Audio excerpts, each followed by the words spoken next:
காய்ச்சி அதிரசமா விடுங்க, கையில தட்டி சூடான எண்ணெயில பொரிச்சா அதிரசம் ரெடி.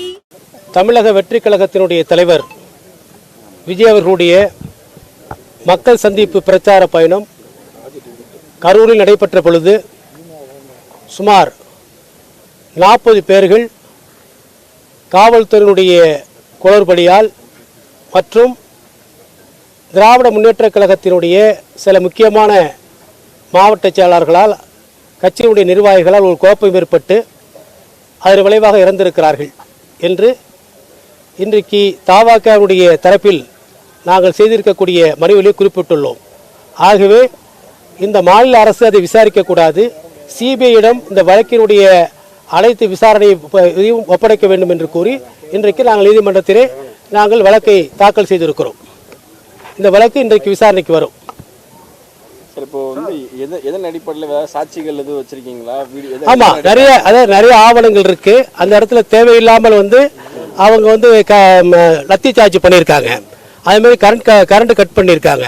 இதுக்கு முன்னாடியே இப்படிலாம் சில நிகழ்வுகள் நடைபெறும் என்று அந்த திராவிட முன்னேற்ற கழகத்தை சார்ந்த சில நிர்வாகிகள் முகநூலிலே பதிவு செஞ்சிருக்காங்க. இதெல்லாம் நாங்கள் கோட் பண்ணி எப்படிலாம் இதுக்கான சாத்தியங்கள் அனைத்தும் இருக்குது, அந்த சாத்தியங்களுடைய அந்த ஆவணங்களுடைய அடிப்படையில் தான் இன்றைக்கு இந்த நீதிமன்றத்தை இந்த வழக்கை நாங்கள் தாக்கல் செய்திருக்கிறோம்.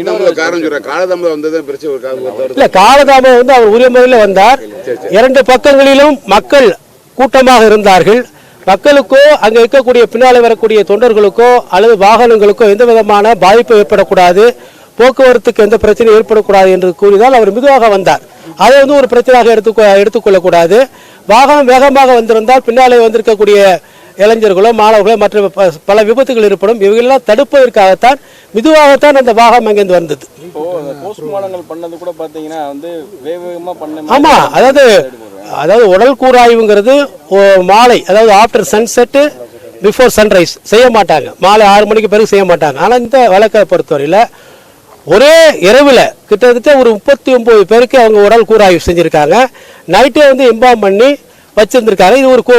இது எப்படிக்கான இது ஒரு சாத்தியம் எப்படி இருந்துச்சு, இந்த மருத்துவர்கள் எங்கேருந்து வந்தாங்க, அந்த மருத்துவர்கள் அந்த உடல் கூராய்வு செய்வதற்கான அந்த தகுதி படைத்தவர்களா, இதே போன்ற கொஸ்டின் எல்லாம் எங்களுடைய வழக்கில் நாங்கள் இன்றைக்கு தொடுத்திருக்கிறோம். பல்வேறு சரௌண்டிங்ல இருந்து பாத்தீங்கன்னா ஆம்புலன்ஸ்கள் அதிகமான அளவில் குறிப்பிட்ட நேரத்தில் வந்ததாக. ஆமா, நீங்க பார்த்துருப்பீங்க. அந்த எதுக்காக எங்கேருந்து வருது அந்த ஆம்புலன்ஸ், எதுக்காக அந்த இடத்துல திரும்புது, இதே போன்ற நிறைய சந்தேகங்கள் இருக்கு. இதையும் எங்களுடைய மனுவிலே குறிப்பிட்டுள்ளோம்.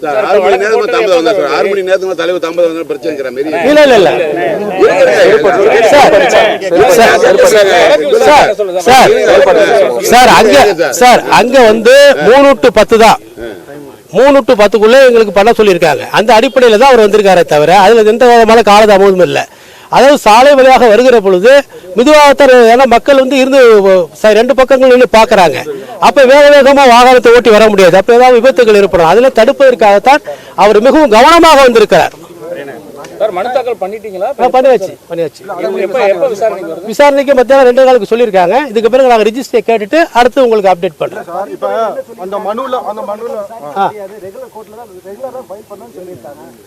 இல்லை, எங்களுக்கு இதுவரை அது மாதிரி தகவல் எதுவும் வரல சார். இல்லை, நாங்கள் நேற்று நாங்கள் சென்னை அமர்வு நீதி அரசர்கிட்ட நாங்கள் நேற்று ரெப்ரசன்ட் பண்ணோம். அவங்க இன்னைக்கு எங்களுக்கு அனுமதி கொடுத்துருந்தாங்க, இன்னைக்கு பண்ணுங்கன்னு. இதுக்கு பிறகு உள்ளே போயிட்டு என்னங்கிறத ஃபர்தராக டெவலப்மெண்ட் கேட்டு உங்களுக்கு திருப்பி சொல்கிறேன். இல்லை, அதுதான் நிறைய பாயிண்ட்ஸ் சொல்லியிருக்கோம்.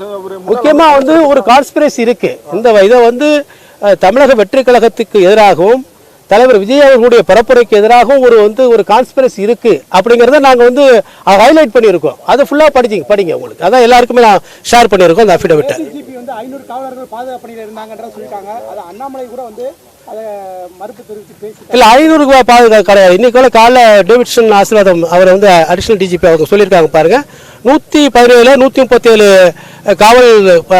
காவலர்கள் பணியில் அமர்த்தப்பட்டார்கள் சொல்லியிருக்காங்க. 500ங்கிறது பொய். ஏன்னா ஏடிஜிபியே சொல்லியிருக்காரு. நான் போயிட்டு உள்ள போயிட்டு வரேன். இல்ல சார், நாங்க எங்களுக்கு நேற்று நாங்க நீதி அரசரை அணுகி இன்றைக்கு உடனடியாக எங்களுடைய மனுவை விசாரணை கேட்டுக்கொண்டு சிபிஐ விசாரணை கேட்டிருந்தோம். அதன்படி இன்றைக்கு நீங்கள் மனுவை தாக்கல் செய்யுங்கள் என்று சொல்லியிருக்கிறார். அதனால உள்ளே சென்றிருக்கிறார்கள், மனுவை தாக்கல் செய்திருக்கு. இதுக்கு பிறகு உள்ளே போய் ரிஜிஸ்டரில் என்ன நடந்தது என்று கேட்டுக்கொண்டு வந்து மீண்டும் உங்களுக்கு நான் அப்டேட் செய்கிறேன். ஆதவர்ஜுனா. ஆச்சி அதிரசமா விடுங்க, கையில தட்டி சூடான எண்ணெயில பொரிச்சா அதிரசம் ரெடி.